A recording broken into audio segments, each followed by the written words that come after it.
mboka ngo mokengeli Léopard.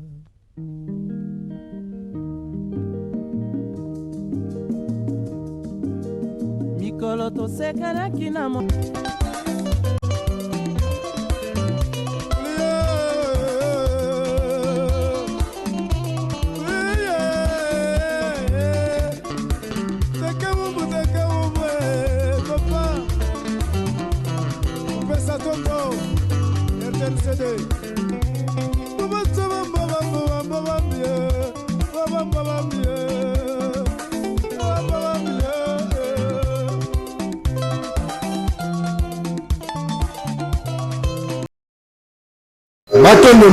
Matondo mingi na bandeko bamesana kolanda émission Panza Sango ya Bokoko esika wapito tombolaka longonia ya bakoko na biso na kopesa longonia ya makasi na nzambe ya bakoko na kati ya mbandaka bakoko nyonso tu bamesana kolanda ngai tanke nazali mwana bakoko longonia na bino esika nyonso tu bozali bakoko na nga na kati ya luozi mwana bakoko yo bientôt la nazoya kuna pona kokutana na bakoko pona kosolola na bango na mai oyo maso ezotungisa bango na kati ya luozi ezali voma esengo mingi na bandeko nyonso bamesana kolanda ngai na kati ya mbandaka boyeba ke semaine prochaine nazoya kuna nazoya voma na kati ya mbandaka mama la reine esengo mingi voma ya koyoka yo voma matondo mingi na longoni ya makasi na bebe na biso ya sika oyo aye na kati ya bilaka pona kolendisa maemaso oyo elaka epesamaki esengo mingi na bandeko bamesana kolanda ngai tango nyonso lelo nazongi lisusu na kati ya kotalisa na mai oyo etambolaki mvulusi kimbangu nalobaki Avril mobimba nyonso tu awa ezali pona kolobela na mai oyo etambolaki na kati ya mvulusi kimbangu tango tobengaka ye mvulusi ezali nguya na nguya oyo papa mokeli apesaki na kati na ye bandeko sikoyo awa 10e mérite télévision TV za radio te bandeko nyonso batunaki mituna epa ya Koko Echokola ye wana papa Rafa ko flasher déjà Koko Echokola ye wana bandeko bo se dérangeaki ya makasi pona mituna oyo botunaki tango nyonso telefone ezali ya kofungwama ezali vraiment esengo tosengaki tozongisa susu na kati ya plateau po alimbola biso na lolenge ya kimia na mituna oyo bino bo se dérangeaki nango makasi ndeko nanga na kati ya Lubumbashi esengo vraiment na mituna otunaki tango nyonso tu ya koluka koyeba lolenge oyo etambolaki na kati ya mvulusi kimbangu na pesi longoni ya makasi na Koko Kiboko balbike na kati ya Kishasa musala kitoko na ozosala na kati ya Panza Sango ya nzambe ya bakoko matondo mingi sikoyo tokei na Koko Echokola mbote na yo mbote monsieur journaliste mwana ya bakoko ngonga bakoko ebeki tango ngonga ya bakoko ebetaka esprit nyonso tu ya bakoko na biso oyo etambolaki na mvulusi kimbangu na bangunza nyonso tu awe ekiti na kati ya plateau na kati ya mwana bakoko na 10e mérite télévision Koko Echokola bandeko bazolanda yo awa base dérangeaki ya makasi na mai oyo bimisaki na mikolo euti koleka awa na kotalisa na makambo ya kimbangu bandeko balingi bayeba musala kimbangu oyo asalaki na kati ya mokili oyo ezalaki na nguya nini matondo mingi ok merci monsieur les journalistes mwana ya bakoko nasi tolekaki awa totalisaki batu na bwanya ya koloba ete kimbangu asalaki mission na ye na etinda ya nzambe ya bakoko nzambe ya bakoko nde atindaki kimbangu ezalaki bongo na le 18 mars tango kimbangu awuti kosilisa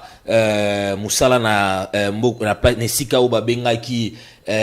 à l'époque na Wileri esika o wapi ba ezalaki na Pelzet c'est-à-dire kimanga bande ko travailler wana kolongwa na na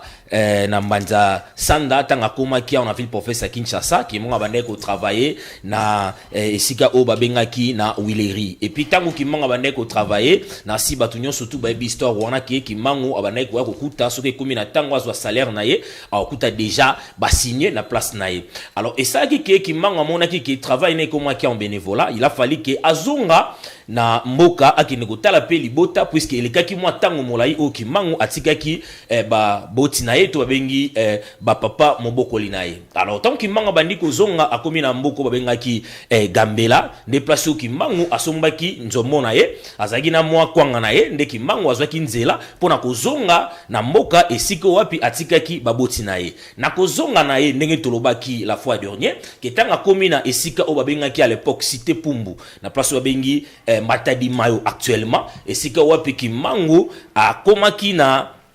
esika otolobaki 65 prophètes na biso ba disparitaka na place wana bazalaka 33 ya mibali na 32 ya basi nde bazindaka na mopepe ya kibongila place wana salaka libulu munene nde ba prophètes wana bakotaka na kati nde sika ton kimanga komi place wana kimanga mataki likolo ya 9 mètres à hauteur esika oyo kimango asolaki na nzambe ya bakoko na biso ezalaki bongo na le 18 mars ya 1921 tango kimango akiti après kosolana nzambe ya bakoko na biso atanga kiti na 9 mètres hauteur amataki akiti na se ndeki mangu abandi siko kosakola kombo ya nzambe ya bakoko na biso tango kimanga bandaki mission na ye kimanga bandaki kosakola kombo ya Yesu te abandaki kosakola kombo alate to kimanga bandaki kotalisa batu bayeba kombo ya Yesu te mais kimanga bandaki kotalisa batu bayeba kombo ya nzambe ya bakoko na biso o etangami na 450 tribu na biso soko kei okomona na bikolo nyonso tu balobelaki kombo ya nzambe nde nzambe wana nde kimangu ayaki kolobela me kimangu ayaki kolobela nzambe ya Yesu te to kimangu ayaki ko encourager o ezalaki comme religion ya force occupation coloniale bayaki nango à l'époque te donc ceux qui n'a pu répondre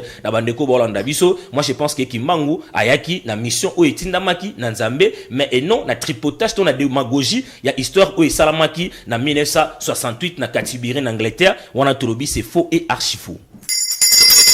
Matondo mingi na bandeko bazolanda biso na bokebi makasi.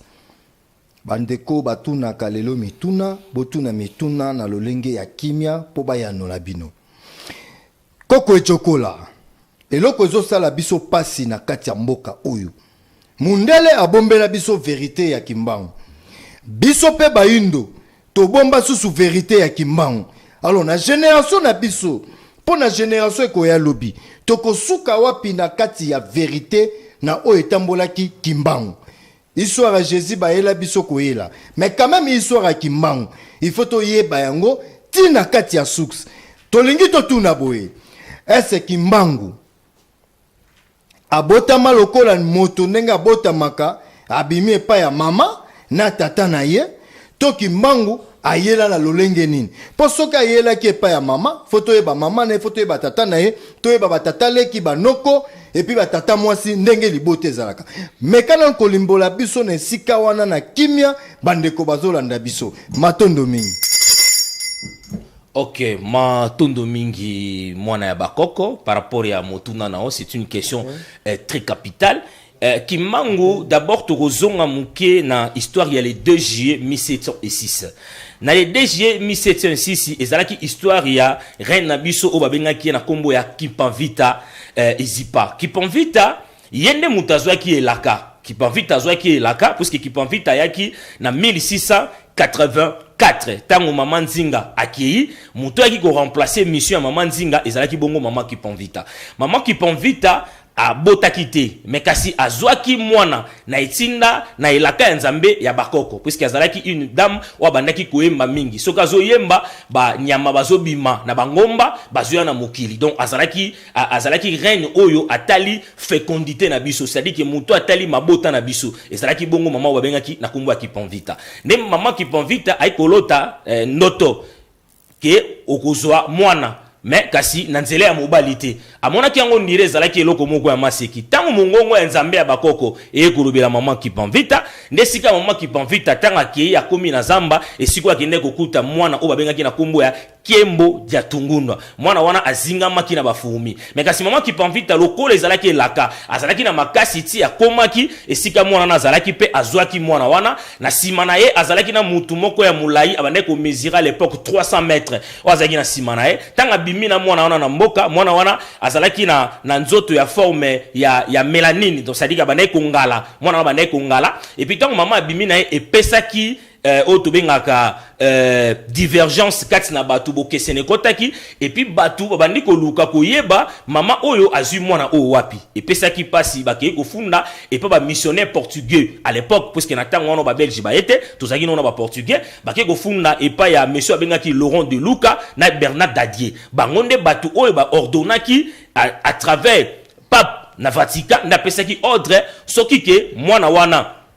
oyo mama Kipamvita aye na ye suksi na ye place ya wuti eyebanite esengeli bazwa mwana wana bakine na ye na Rome mama Kipamvita aboyaki alobike mwana oyo aye pona lobiko ya bayindo bino bokoki kozwa mwana oyo te epesaki mbininga minga tito yokoma na le 29 juin baye kokanga mama Kipamvita et puis na le 2 juillet baye kotia mama Kipamvita ezalaki un certain dimanche oyo babimisaki mama Kipamvita ke batuma ye na moto donc nazokende un peu moins rapidement pona kokoma par rapport à motu no tuninga alors tant bakomi batuma mama Kipamvita babengaki basuku na bayaka bato bakende kozwa bakoni bazwaki bato bazalaki wana bamelisaki bango masanga balangwaki bakomaki komona événement mama Kipamvita bazoseka nde bazotuma mama Kipamvita nde mama Kipamvita tango bakotisi na kati ya bakoni batumba ye bapesaki lilobane ya suka na lilobane alobaki boye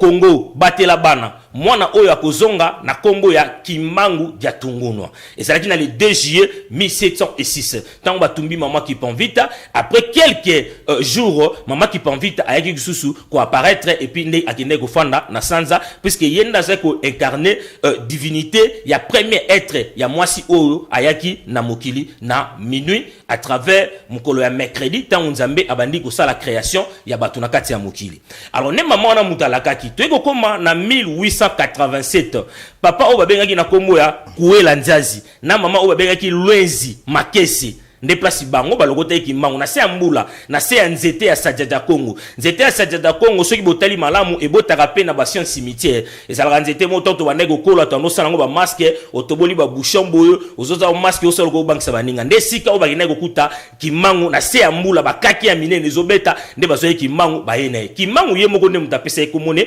alobi kingai Kimbangu sadike mama Lwezi Makese na Kuela Nzazi balokota Kimbangu kolokota me batikala ko bota Kimbangu te yango moni mama Lwezi Makese sabotaki te azaki na Kimbangu azana leki te azape na yaya te donc ça dit que so kena histoire Kimbangu ko mona leki na azate o mona pe yaya na azate donc c'est à dire que histoire Kimbangu eko banda wana alors tant Kimbangu ba eko koma na l'âge de 12 ans ba eko ba etsa Kimbangu ba net déjà ko sala ba makamu ici ebele déjà oyo ezalaki défini déjà na époque wana alekaki pe na makambo ebele wana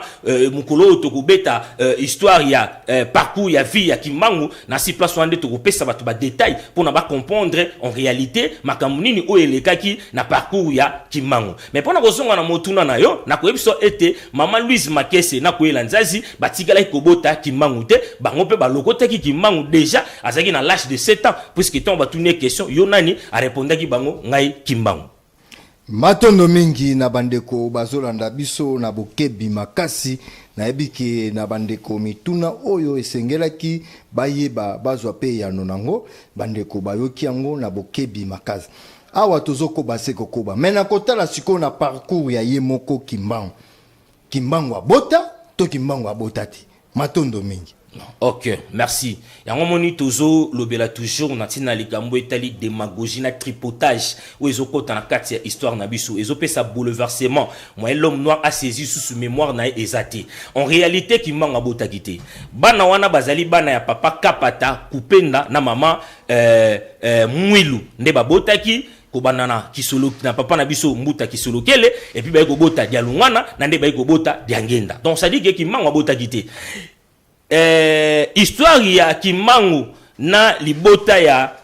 papa Kapata Kupenda et kokota ndenge nini donc c'était en 1953 tango ba mindele ba prononcer na 1951 que Kimbangu akufi les 12 les 13 ba organiser fête awa na hôtel de Vers na ville awa ba organiser fête pour na ko fêter que Kimbangu akufi nzoka nde Kimbangu akufaki te Kimbangu a disparaîtraki alors batali soki balobi balobaki Kimbangu a disparaîtraki makambo bango bayaki na yango na histoire ya Jésus et kozala sous na ampleur te alors d'où il faut basala effort wana ya koyebisa batu ke Kimbangu akufi alors tant bakomi na fête wana bazo sala fête ne place Kimbangu abimelaki bango loyenge kotaki mobulu ekotaki batu bakimaki donc ezalaki somo batu bazokaki bapanzanaki le seul noir o azalaka témoin d'événement wana kaka les mêmes jours wana bazwaka noir wana na libota na mobimba batindaka bango na Belgique ti lelo ndeko wana azonga te atikala omona pe sous Congo te donc c'est-à-dire que baminele babombaki histoire wana tant bakomi na 1953 nde bayikozwa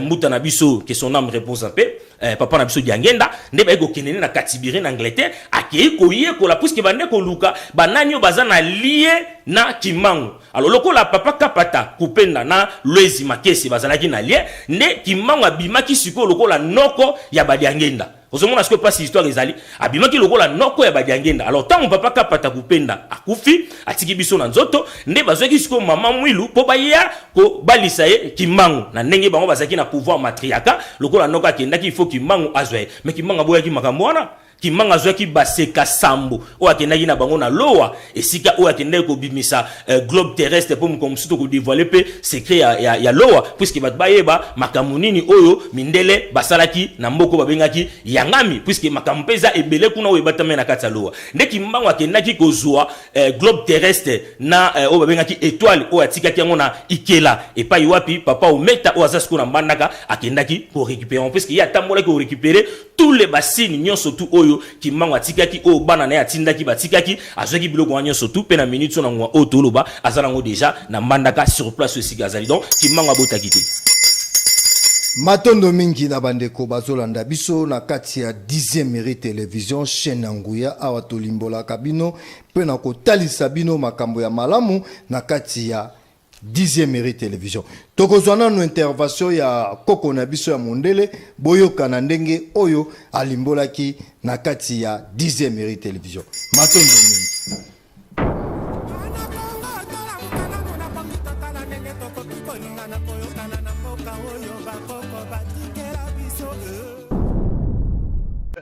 Dieu a créé l'homme à son image. Ben, il est noir, mais c'est pas parce qu'il est noir qu'il n'a pas des descendants ni des envoyés. Et si Dieu est noir, il peut envoyer Simon Kimbangu. Moi, je suis blanc, mais je ne peux pas avoir d'enfants noirs. Vous, vous êtes noirs et vous pouvez avoir des enfants blancs. Donc ça veut dire vous êtes la race mère. Moi, je suis vos descendants. Nous sommes partis de vos descendants. Donc le retour, plus la connaissance de Simon Kimbangu va se faire,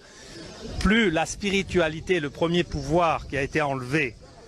au départ parce que vous connaissiez déjà Dieu, mais vous l'avez perdu. Vous êtes en train de le récupérer.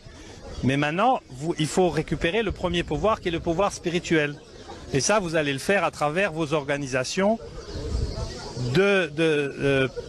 administratives, juridiques et politiques. C'est d'abord la reconnaissance de Dieu. Nzambe.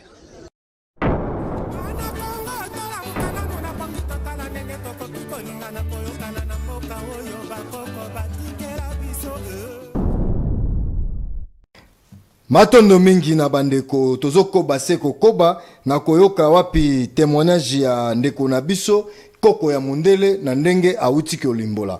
tokozwa intervention mususu ya makasi na kati ya mbandaka na ebike na kati ya mbandaka bandeko base dérangeaki ya makasi na mama na biso mama Dani oyo azali le seul mutu oyo fa honorer ba mama na ndenge rataki na mois de la femme. Allô? Allô? Mbote na yo mama Dani. Oui, bonjour. Bandeko bazolanda yo awa en direct na 10e mérite télévision kotala wapi bandeko bazolanda yo awa na 10e mérite télévision. Oui. Kotala wapi na oui. awa na kati ya mbandaka esika wapi oyo base na yo ya makasi evanda pa ba mama na ndenge ba se dérangeaki ya makasi na mois de la femme mama omonani te. Alors na occasion lelo message ni okoki kopesa na kati na bango. En tout cas, moi, de la salle qui ont voté parce que Nazara qui bon marché, Nazara qui est un peu occupé et Nazara qui tente. Normalement, on a une base dans la Mbandaka. Base dans la Mbandaka, donc je suis de l'Équateur. Nazara Ramaramine du coup dans l'Équateur, donc ils ont un Mbandaka, Mbandaka, mais Nazara Pikoro, Polomba. Pakanta et tout, bah, le reste est là. Asa Makambouana, Yangoana. Semaine prochaine, on a Basungi, après ce que je suis bien sûr. Dans le Vendaka, comme d'habitude, on a Kenda Rosa, Badonanga, dans le mercredi, pour nous fêter l'histoire du mois de la femme. Là-bas, maman, on va aux Zénanga, Kuna, Bassa Basoda, Bassi, il y a des petites mères, Bassi, sur Baza, Kuna, on va soutenir. Voilà. Merci vraiment. Message commis na kati ya Mbandaka et puis Équateur pe Mobimba. Awa tolingi totika yo. Liloba nini ya suka ko iko pesa na bandeko ndenge bako ya mbayo mokolo ya mercredi.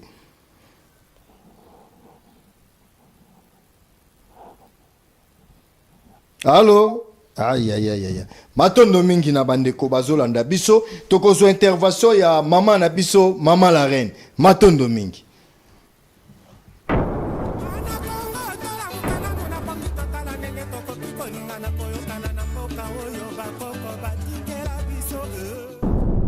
Matondo mingi mwana bakoko tokotanga na mokanda oyo mundele amemelaki biso alobi mokanda mosantu balobi kolongola te pe kobakisa te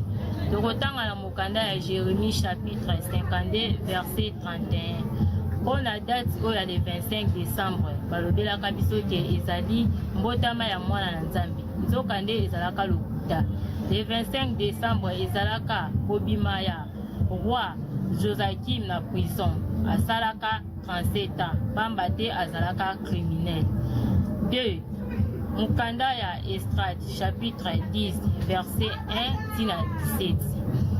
Le 1er janvier oyo tosepelaka bonne année. Nzoka nde yango pe ezalaka lokuta. Ezalaka mokolo oyo babimisaka basi ya ndumba na Israël. Osakoli na bango amonaka soki atiki basi wana bakobebisa mboka. Yango abimisaka basi ya ndumba. 3. Jean chapitre 19 verset 17. Soki boyokaka ke ngomba ya Golgota ezalaka ngomba Golgota wana ezalaka ngomba te. Golgota ezalaka esika oyo mikuwa ya bakoko ya Yesu. To cimetière na bango esika basalaka prière. 4. Jean chapitre 19 verset 1 tina 23. Jésus akufaki pona masumu na biso te. Jésus akufaki pona kowela bokonzi ya ye na roi César Augustin. Soki ya solo ke Jésus akufaki pona masumu na biso, belelo masumu ezali te. Soki ya solo ke Jésus akufaki pona masumu na biso, bolakisa biso na kati na Bible verset nini. 5. 1 Jean chapitre 2 verset 15 tina 16. Jésus alobi boye. Bolinga mokili te pe bolinga biloko ya mokili te ndakisa lokola posa ya nzoto bolulela lolendo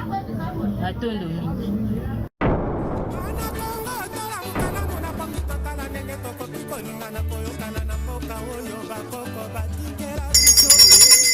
Matondo mingi na bandeko bazolanda biso na bokebi makasi 10e mérite télévision Koko Chokola. Oyoki ba témoignage koko wana ya mondele ndenga uti koyanola matondo mingi. Ok, merci. Je pense que bateau tout bazolanda bisonangonga oyo ba comprendre de moi quelque chose par rapport ya makambo yo tozali koloba parce que au moins même mondele wana azoloba que la première des choses il faut d'abord to récupérer dans nos pouvoirs spirituels parce que balobi les phénomènes spirituels échappent à la politique. Donc, ça dit que la politique a la capacité à maîtriser la spiritualité. C'est la spiritualité et qu'on permettre de maîtriser ce qu'on appelle la politique et puis de maîtriser les sciences nabino. Mais biso siko nous avons un problème très sérieux na kati ya mboka na biso parce que ceux qui te commis na point ya spiritualité kuna to okuta divergence na kati ezali. Ça dit que na point spiritualité biso toza réunité. Ozomona siko. Alors, OK. la connaissance de l'univers, Nenge Batangsi Biso à travers le premier scientifique congolais, Obengi Mangongele Agomo, Atangsi Biso, na katia univers, tozana 3 catégories, 3 dimensions na katia univers. Tozana dimension spirituelle, tozana dimension politique, et puis tozana dimension scientifique.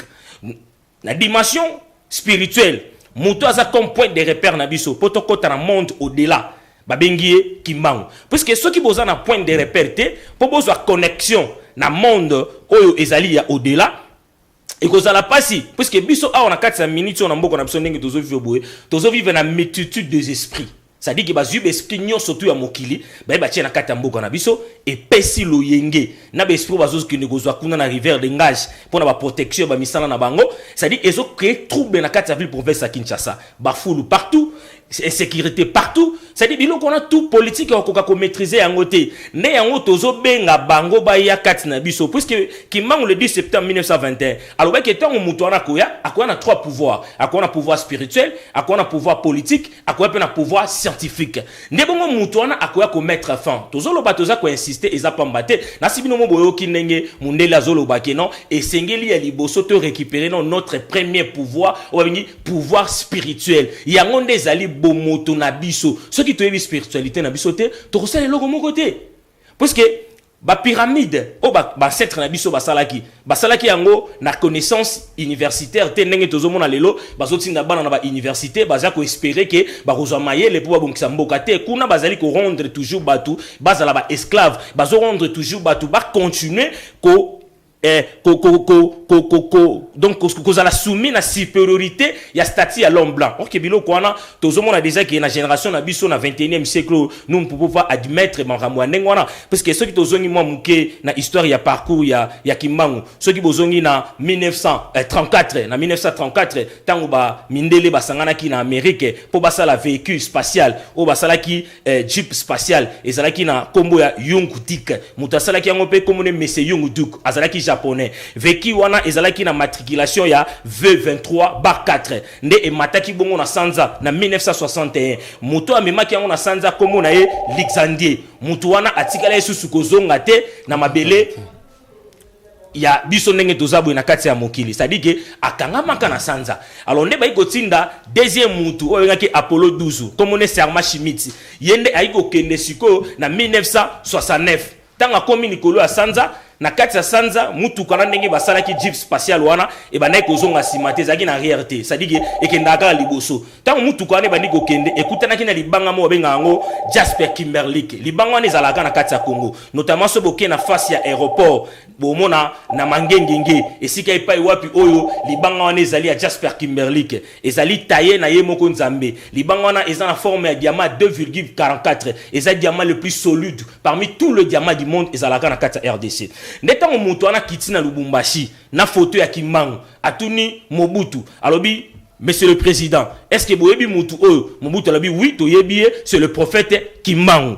bamindele babangaki baokaki somo nino elegaki liko na kati ya sanza tango yake akutani na libanga Jasper Kimberley atuti yango ndebonga monaki mutu moko abimelaki azalaki géant homme ya mulai il s'appelle Kimbangu ayibisi ngai Kimbangu mais kasi nazoti na yo na mboka oyo jugement dernier ekosalama na mboka oyo esambisela mokili kozala mboka wana eza na libanga moko babengi yango ya Jasper netango monsieur Serma Schmidt akiti na mboko na biso mataki na États-Unis mais ayiko kitela na kati ya Congo puisque Kimbangu abokaki kobwaka akitaki pe na véhicule ante véhicule ane tikala liko na sanza ti lelo ezalaka kuna akitaki na kati ya mboko na biso tanga komi bango ba ekozwa makambo wana ba memi yango na Amérique nde bato abengaki bato ya association des Gédéons notamment soko zu Nouveau Testament okomi na page ya suka o gratter yango mo muke na mai okomona na kati ba komi association des Gédéons ça dit que ezaki ba grand homme d'affaires oyo bazwaki initiative pona ko bouleverser makambo o Kimbangu ayaki nango yango ni tango papa o meta aye nzambe ya bakoko loposo moindo aye na 4 missions principales o aye nango première mission na ye il faut apesa na bato bomo ya seko deuxième mission na il faut abunda soki batu bayoki makambo aye nango te parce que mindele ba créer ba bombe chimique oyo bazali na likanisiki ba ko créer troisième guerre mondiale pour que monopole ya mokili etika la ngam na bango totika na nzambe moko totika na lingomba moko totika na mokonzi moko na kasha 666 basi na masi babalana mibali na mibali babalana monde wana biso toboyi yango parce que Kimbangu ayaki déjà ko révéler biso que un monde nouveau ezoya babengi yango Congo asika monde wana ekozana na forme triangulaire.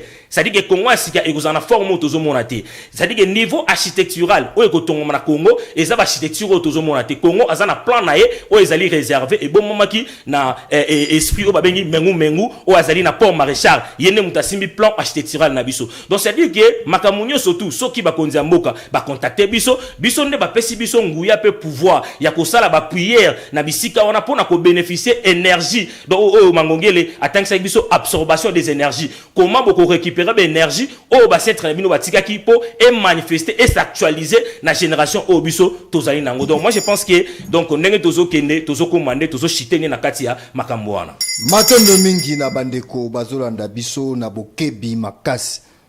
matondo mingi na yo koko ejokola na bisika outi ko toucher ezali sika oyo esengeli na biso bandeko bazolanda biso na kati ya bandako fo bayebake bonzambe oyo etambolaki bakoko na biso ezali bonzambe oyo lesbienne azalaki te député nani PD azalaki te mais bonzambe o mindele bayeli biso eza bonzambe oyo biso lelo mobali na mobali babalana mwasi na mwasi babalana ezali bonzambe ya malamu te yango wana ozomona meme na kati ya bamangomba bato bazosambela mais solution eza te na kombo ya Jésus Christ mutazo bimana mwasi ya mutu na kombo ya Jésus Christ mutazo préféré ayiba na kombo na ye mais na kombo ya mvulusi Kimbangu soko meki okangama pe vi na ope baby parce que azali prophète o papa mokeli apesaki na kati na biso na nguya oyo akotaki na kati na ye lelo loko moko tolingi totuna bandeko bayeba nanu nzambe ya bakoko oya bimi lelo na kati ya mbandaka azali mutu lokola batu nyonso tu ese bonzambe nini oyo azosalela matondo mingi ok merci otembesi la pe lelo ok ok merci na mutuna na yo pour efungola pe ba ndeko bazolanda biso otembesi la pe roi d'hiver tembesi la voma baye ba voma siko pas za mutu lokola batu nyonso ok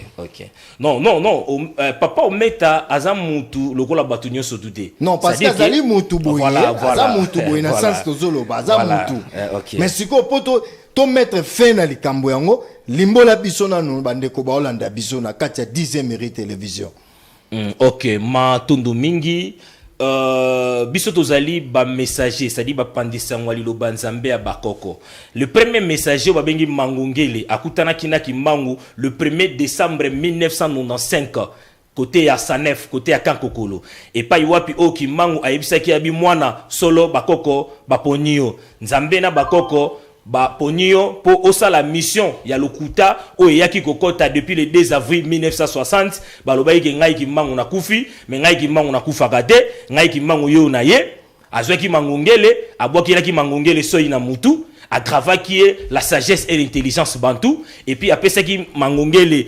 message que après 4 jours to kutala ngai no na matadima yo et puis na 4 jours Mangongela obeyaki yango Mangongela kendaki tina matadima yo et pas iwapi au 4 portes wana mupanzi ya est efungwamaki na kaki ya lokito ya makasi et puis Mangongela kotaki basolaki na Kimbangu Mangongela bimaki pour na continuer mission na ye mais na kati wana Kimbangu ayebisaki Mangongele que après 10 ans na kwa ko visiter yo na kwa ko tala yo kende sangisa bana nanga bazo telengana kende lokota bango bazana ba wenzi na mama bongo baza négliger kende zo bango sangisa bango talisa bango bwanya pe maele ya kombo ya nzambe ya bakoko na bino oyo Kimbangu asalelaki ndetango Mangongela bandi ko sangisa bilenge après 10 ans na badara makambo na zoloba ba messager nyonso to bazolanda biso partout dans le monde bazali bazo kanenge na zoloba sika oyo ça dit que après 10 ans moto biso to monaki ezalaki ometa ombala papa ometa ayaki na chapeau na ye chapeau wana ezalaki na likolo na ngoboe poso ya mboloko et puis na kati ezalaki poso ankoi tangu ye bayambaki ne sengo Mangongela belelaki abi mikondo badara boya kotala Kimbangu moto apesaki ngai likambo oyo yeyo batu babetaki maboko ezalaki esengo et puis papa azwaki loboko na ye ezalaki na zelo lelo ekauki atiaki loboko et puis mai ebimaki batu bamelaki mai wana pe mai wana ebikisi esali makambo sebele na mboka badara et après wana ne papa alobisaki biso ke bana solo na yaki pona ko tala bino kasi namoni nyoka azigi bino kasi ngai nake kozwa ligorodo maloba wana mutu abimisaki yango ezalaki mbuta na biso abengi papa kusu o azana eteni ya vuvamu tango papa ometa komaki pa na ye maloba papa kusu abimisaki yango wana abisolo namoni tato ye na munduki me kasi tata kuti nguma balingi bana papa zongi na mandaka pona okinozwa ligorodo ane yaki na 2016 ekotaki deja ekendaki deja partout ti na États-Unis komaki ligorodo ane zo circuler na CC. C'est-à-dire que na minute au monde entier va se traiter sur dossier wana. Ya ba lettre papa o metatinda ki mko msuna kwa na lettre wana awa pe na ko laksa batu na ko démontrer batu ba iba makamuni ne koma na katso wana. Ndatinda ki mukanda wana. Ce qui bolandi pe na 1990 so ina bosanité papa diange ndape alobaka yango ke kozana mutu moko bobima na Congo akosala mukanda moko mukanda wana yango nde ekozongisa bandeko na biso bakendaka na boumbu. Moi je pense que na kwa na précision babilo kwa na nyoso tu. Alors ne papa wana tanga kei na mbandaka akomaki na mboko abengaki Haïti et pas yuapi ayaki ko kabwana na nzoto yo po ayamba siko esprit ya le créateur tanga akomaki na Haïti ne papa kotaki na kati ya ndako bakangaki ye na kati ya ndako wana esika oyo asalaki cérémonie ya kotika nzoto oyo po alata siko nzoto ya esprit ya etumba oyo siko aza nango babenge ometa ombala Kimbangu Lumumba nzambe na bakoko ne alataki nzoto wana ne nzoto yango esaliki azoliate azo melamaite azo subate azo sumbapete donc c'est-à-dire que asa différent na minute on a biso puisque asa ko incarner sur le pouvoir il y a divinité oyo et la kamaki na le 10 septembre 1921 que un grand roi divin akoya na mokili. Donc moi je pense que esa histoire o esa koni na katia mabele na biso matondo mingi na bandeko bazolanda biso na bokebi makasi bandeko vraiment bo tirer vraiment attention na makambo tozo bimisa à travers ya 10e mérite télévision occasion ya malamu o to kutani na bino na mois avril pona ko talisa bino mai oyo etambolaki Kimbangu ezalaki na Kimbangu kaka te ezalaki pe na bakoko na biso oyo basalaki pe makamusi ya makasi me kotala wapi Kimbangu nde mutu azali makasi na batu banso ya koyeba matondo mingi tozo koba se kokoba awa sikoyo bandeko namoni sikoyo ngonga ya ko solola na telefone ekoki tokozwana no intervention ya mama la biso mama la reine alimbola biso lisusu na kotalisa biso na mai oyo ebungaki na kati na biso tanke tozali baindo matondo mingi.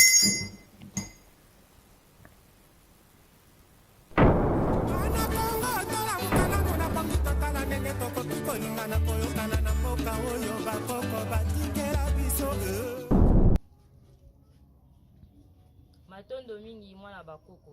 tokotangela bino mokanda oyo mundele amemelaki biso mokanda mosantu balobi kolongola te kobakisa te. Acte des apôtres chapitre 3 verset 22 tina 23. Mose alobelaki baindo tango balingaki balanda ye bino baindo bozonga nzambe akotelemisela bino mosakoli lokola ngai kati na bandeko na bino moto oyo akoyoka mosakoli yango te akokufa. Deutéronome chapitre 13 verset 6 tina 10. Soki moto aye koteya yo bonzambe ya bapaya koyoka ye te beta ye mabanga pe benga population baboma ye. Deutéronome chapitre 19 verset 14. Mutu moko te akatisa ndelo ya moninga te. Michée chapitre 4 verset 5.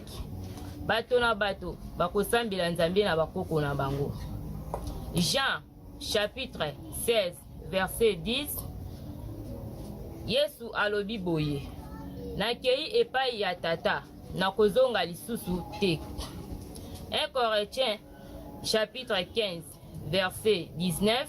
Soki tokotalela kaka Yesu tokozala bato na pasi koleka bato nyonso. Matondo mingi.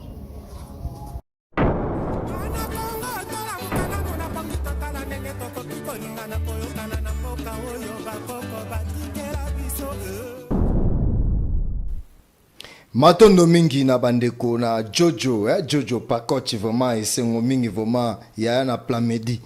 Matondo na o mingi vraiment esengo. Awa sikoyo bandeko telefone fongwami na mituna oyo bozali nango posa ya kotuna ekozala vraiment esengo. Koko ejokola tozoko base kokoba na ngonga oyo bandeko nano babengi te. Tolingi toyeba na kati na bino. Le vrai kimbangu nini o bino bosambelaka. Parce que soki totali na kati église kimbangise bokabwane kota toyebaka te de vrai kimbangise soki tokoti na kati ya bino ba messager bokabwana bangunza bokabwana mekana kolimbola biso na bandeko bazolanda biso na bokebi makasi matondo mingi. Ok, Matondo Mingi, nous allons un peu très clair par rapport à temps et commis. Parce que ok, merci. Bokabwani oyo ezali katina biso ezali kaka po vérité ya makambo ya kimbangu ebima. Parce que moi je pense que lokola kolo likamboye muto atinda ki kimbangu ye moko akomi déjà na mabele. Ya on azolo ba même que il faut l'église on a surtout des noirs et kangama. C'est-à-dire que l'état tozo senga na yo na initiative au besoin qui a réuni mangomba tous les autres mamba kimbangu, c'est une très bonne chose. Ozo senga bo mettre en table parce que to kuta na biso tout se réuni to yeba qui est le vrai kimbangu parce que ceux qui tozo continuer ka boy l'église ya kimbangu ekobima ebele na ba forme ebele de non ki ba msusu bazo benga ngai ba bisinga ki kimbangu tango mama ki panvita batumaka na moto kimanga baluka pigeon de pigeon na ko ya na ba Congo ata bino mongo tozo mema makambo wapi. Alors moi je pense que ceux qui bafandi sibiso esika mokote tokomona ba sorti ya makambo kimbangu ekobime bele yango tozosenga na chef de l'état na gouvernement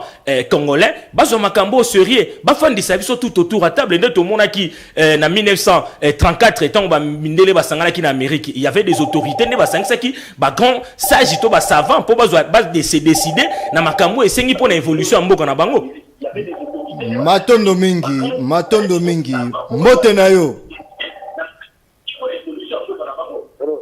mbote na yo ndeko.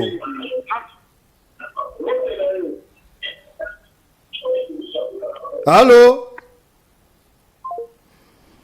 toyambi yo ozoloba te ozozwa biso ka tempoye matondo mingi papa na biso ekochola. Ok, donc sikolo kola ye moko aye atambola kina mamangumba na nyoso tu akoma kiti na kamba. C'est-à-dire ceux qui bateau na kamba ba se rappeler tant papa ometa akoma ki na kamba afukama kipe na liboso ya papa na biso to bengi na kombo ya papa Simoni Kangani metangi koma eke achia papa ometa loboko akokaki te matondo mingi. Allo allo allo mbote na yo ndeko bengi biso wapi? Oui, allo. Obengi biso wapi ndeko? Na bengi bino na. Allo? Bengi bino na plateau de vérifier précisément sana. Esengo koyoka yo, motunda na yo eza nini?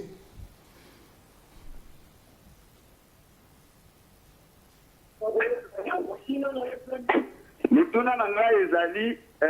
lokola ndeko wana zali kana ayebisa biso origine penza ya mutu mwindu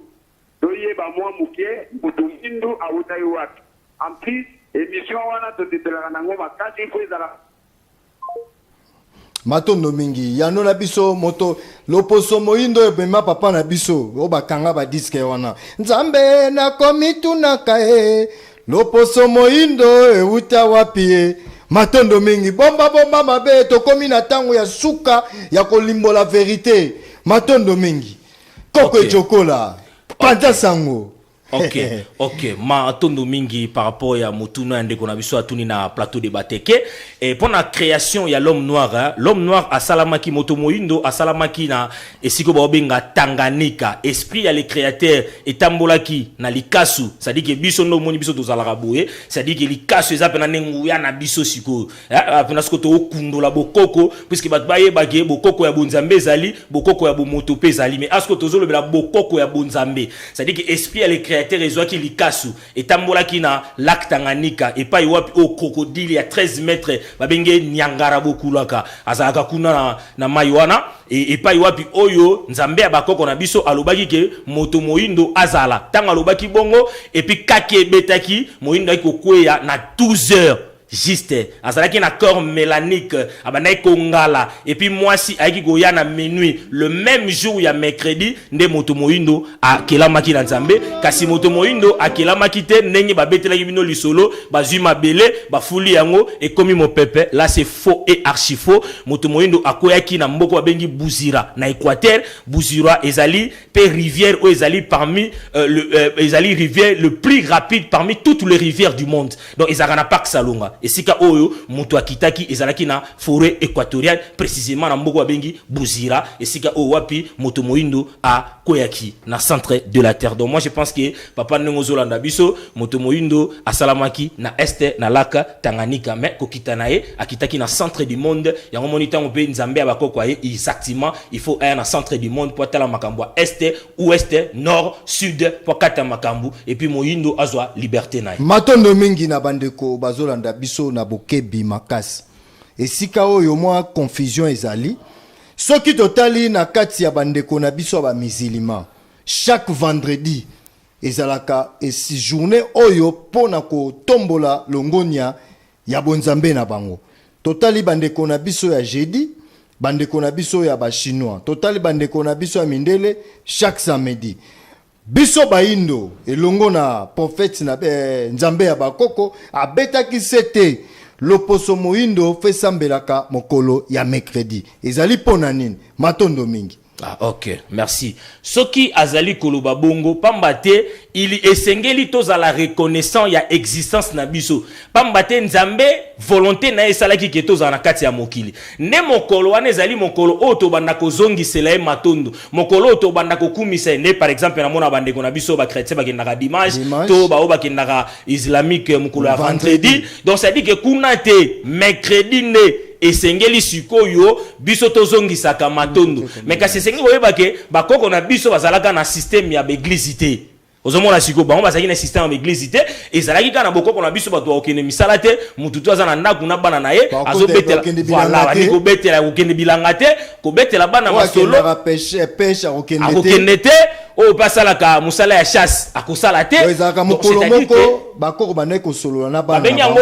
jour sacré mais c'est le journaliste moi na bakoko babengi yango jour sacré c'est-à-dire que ezali mokolo eza sacré mpo na biso baindo c'est-à-dire que attaque soki tolingi lelo oyo soki kaka mercredi gouvernement congolais ndenge tozoba oyo ka biso soki kaka mercredi batiango jour férié ah bokomona nini ekosama na kati ya mboka na biso donc ndenge bakonzi na biso basangisaka basali na nzambe bakende kosambela na martyr mpo na makambo ya ese donc ezalaka ata na rapport moko te eza ata na rapport moko te eza ata na rapport moko te puisque ba esprit o bango bazobelela eza ba esprit moko tripoté esprit moko démagogique c'est-à-dire quoi bazwi ba kombo moko ya ba démon baye ba komisi bango ke bazali ba kombo ya banzambe biso to sambelaka yango mais esprit ya Jésus Christ te so ba bi esprit ya Jésus Christ mais Jésus Christ est outil na mot latin ba benga Zeus qui veut dire na français Jésus bon so zongi na Zeus azalaki un ancien magicien oyo aregnaki na mboka ya na empire romain o ba ne osala ba démonstration ba maya commission ngo masanga azima bela commission ngo sucre soko zongi mwa muke na bekol tant to bande kokola to bande o mona ba astronaute bazwi na bekol o mona ba wasa ba démonstration bazwi mabele ba commission ngo sucre non wana eza ba petite magie mais makambo kimbango asali oyo ya histoire ya Zeus ezata na pas même 0,1% oyo kokokana makambo kimbango asali soki tolandi malamu koko echokola biso baindo mokolo ya mercredi ezali mokolo oyo ya kobelela nguya bakoko na biso ekita na kati ya mboka na biso toloba bongo. Ok, donc matondo mingi soki kaka lelo chef de l'état a prononcé solennellement que jour ya mercredi et comme férié to dédié yango na nzambe ya bakoko na biso nde mokolo wana bokomona milimo nyonso ya bakoko na biso ekolamuka et puis kembo na kembo ekozala na kati ya mabele et puis bayindo nyonso bisiko bakozala bako se retrouver puisque bazana problème ya crise identitaire oyo frappé bango poso tali bandeko mususu bazana ba jour na bango mais kaka biso ba noir nde place tozana ngo na problème oui puisque ba imposé biso par la colonisation matondo mingi. Merci vraiment Koko Ejokola. En tout cas, toko continuer no lisusu pona kotalisa bato vraiment na kati ya profondeur ya likambo wana. Message nini ya suka na émission ya lelo ko pesa na bandeko bazolanda biso na kati ya bandako. Matondo mingi. Ok, merci messieurs les journalistes mwana ya bakoko. Message na suka na ko s'adresser directement na chef de l'État na to pesio pembote esika Ozali, chef de l'État, son excellence Félix Antoine Tshilombo Tshisekedi, et puis na maman Denise Nyakero Ozali, maman Nabiso. Mokonzi aba maman. Mokonzi aba maman. Qui manque à biso boy. Alors bibe église nyonso oezana kati ya Congo fo ekangama. L'activité nyonso o yaki na colonisation ba benyango le support colonial. Il faut l'arrêter. Il faut tout ça la psycho-réforme. Il y a un collectif des intellectuels à Congo. C'est-à-dire que Mokonzi Mboka, Lukela Biso, Batu Amayele ya Boanya, baza la homme ba politique, baza la ba professeur, baza la ba ngunza, baza la ba nani, tout couche nyonso tout. To fanda tout autour ya table, to solo la makamboyo pour que Congo, Africa et soit liberté et puis monde entier et se retrouver penayango. Donc là je pense que na pesipe mbote na ba koko kinko le nyonso o bazo soutenir makambo matondo mingi na base sociale mbote na bino. Matondo mingi na base sociale vraiment esengo mingi na koko kiboko nzambe ya bakoko na kati ya mbandaka. Matondo mingi na mokonzi ya mboka papa na biso Fachi Beton Baton Noé Moïse kati ya Congo 2023 100% Fachi Beton. Matondo mingi na commandant Eron Elunga ou apesi biso espace na kati ya 10e mérite télévision. Merci na ba kambinyon surtout ya 10e mérite télévision. Merci na ba chéri nyon surtout ya kati ya République démocratique du Congo. Moi na ba koko yo na lela bino fort. Bandeko nyon so baza na besoin ya lisungi na ndenge ya spiritualité pe na ndenge ya musuni. Moi na ba koko nazali benganga na koyamba yo pe na kosunga yo. Matondo mingi émission esili nzambe ya ba koko na kati ya mbandaka. Esengo na ope mingi Koko Ejokola esengo mingi na koko kiboko voma na mama tete matondo mingi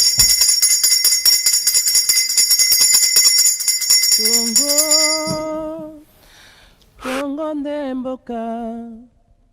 mboka ngo mokengeli koi mboka ngo mokengeli léopard.